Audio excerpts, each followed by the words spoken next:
Bismillahirrahmanirrahim. Assalamualaikum warahmatullahi wabarakatuh.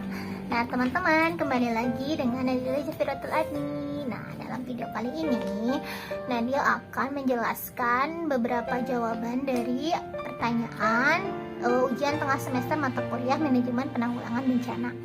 Nah di sini ada 4 buah pertanyaan atau 4 buah soal, di mana jawabannya sudah Nadila ringkas di kertas ini, udah Nadila tulis gitu.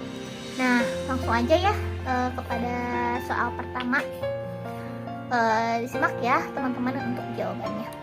Nah yang pertama ada sebutkan macam-macam bencana secara singkat, padat dan jelas. Nah di sini macam-macam bencana itu ada 3. Yang pertama bencana alam, yang kedua bencana non alam, dan yang ketiga bencana sosial. Nah untuk bencana alam ini ialah bencana yang terjadi atas peristiwa alam. Seperti apa contohnya? Seperti banjir, gempa bumi, tanah longsor, dan lain sebagainya. Lalu yang kedua ada bencana non alam. Nah untuk bencana non alam ini ialah bencana yang terjadi atas peristiwa non alam atau faktor manusia. Contohnya seperti gagal teknologi, adanya wabah penyakit, dan lain sebagainya. Lalu yang ketiga ada bencana non alam, bencana sosial, maaf. Nah bencana sosial ini ialah bencana yang terjadi atas peristiwa yang muncul akibat konflik sosial antar manusia atau faktor interaksi manusia. Seperti itu. Itu adalah 3 macam dari macam-macam bencana. Lanjut ke soal nomor 2. Soal nomor 2. Tuliskan minimal 1 dalil dari ayat Al-Quran atau hadis tentang contoh salah satu bencana. Terus berikan penjelasan menurut ahli tafsir, sebutkan nama musafirnya dan dalam kitab apa. Nah untuk yang nomor 2 ini ialah Nadia menemukan satu ayat Al-Quran dalam firman Allah, Quran surat Ar-Rum ayat 41 tentang bencana, yaitu Nadia baca dulu ya. A'udzubillahi minasyaitonirrajim. Zaharal fasadu fil barri wal bahri bima kasabat aydin nasi liyudhiqahum ba'dalladzi 'amilu la'allahum yarji'un. Yang artinya, telah nampak kerusakan di darat dan di laut disebabkan karena perbuatan tangan manusia, supaya Allah merasakan kepada mereka sebahagian dari akibat perbuatan mereka agar mereka kembali ke jalan yang benar. Quran surat Ar-Rum ayat 41. Nah, menurut tafsir Al-Madinah Al-Munawwaroh atau Markas Takzim Al-Quran di bawah pengawasan Syekh Profesor Dr. Imad Juhair Hafid, Profesor Fakultas Al-Quran Universitas Islam Madinah, menyebutkan bahwa dalam Quran surat Ar-Rum ayat 41 ini menjelaskan bahwa kemaksiatan dan kesesatan telah muncul di daratan dan di lautan. Maka turunlah berbagai macam siksaan seperti kekeringan, banjir, dan sebagainya akibat dosa-dosa yang telah dilakukan oleh manusia itu sendiri. Nah, agar mereka terkena akibat dari sebagian dari perbuatan mereka, agar mereka bertaubat kepada Allah Subhanahu wa taala dan kembali ke jalan yang benar. Nah, seperti itu salah satu dalil tentang bencana gitu dalam Quran surat Ar-Rum ayat 41.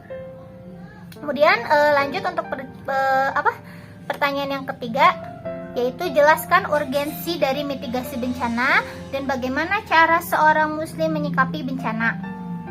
Nah, untuk urgensi mitigasi bencana itu, nah bencana ini kan disebabkan oleh kejadian alam atau natural disaster. Nah, maupun oleh ulah manusia itu sendiri. Kondisi geografis menjadikan Indonesia ini sangat berpotensi sekaligus rawan bencana seperti letusan gunung berapi atau banjir, tsunami, dan tanah longsor dan sebagainya.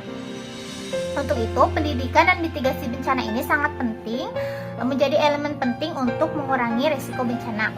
Nah, mitigasi bencana itu sendiri merupakan serangkaian upaya untuk mengurangi bencana, baik melalui pembangunan, penyadaran, maupun meningkatkan kemampuan menghadapi bencana.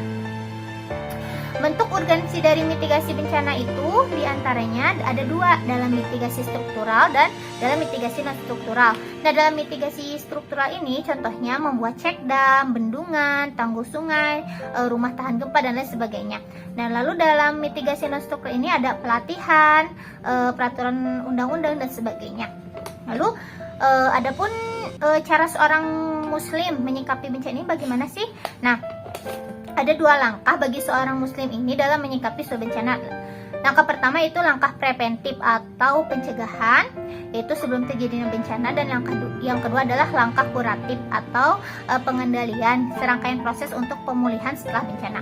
Nah, dalam langkah preventif ini bagi seorang muslim yang harus kita lakukan adalah menyikapi bencana dengan amal ma'ruf nahi munkar, seperti terus wa aqimus sholat wa atuz zakat, seperti firman Allah, menunaikan sholat dan menunaikan zakat.